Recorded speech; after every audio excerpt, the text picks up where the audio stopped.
Hello guys, welcome to my new blog. तो आज हम हैं अपने घर पे। भाई अपने दादू का लूँ, मैं बताऊँ किसका है? दादू का। और एक और चीज दिखाऊँ, मिल्क है ये, मिल्क। एक और चीज दिखाता हूँ, देखो रिमोट वाला फैन।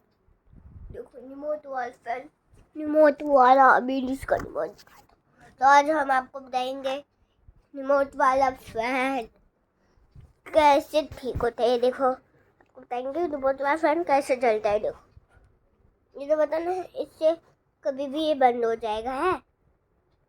ये हाई पर दबाओगे ना तो ये रुको बहुत तेज हो जाएगा है। तो रख लिया है, ये पत्ते कैसे होते हैं।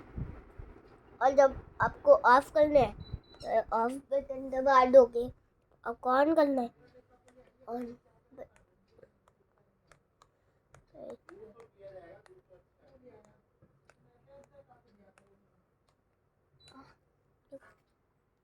है ना। अभी फिर मैं आपको एक और चीज दिखाती हूँ। दिखाऊँ एक और, पर मैं वहाँ जा नहीं सकता। बाय गाइस, लाइक और सब्सक्राइब कर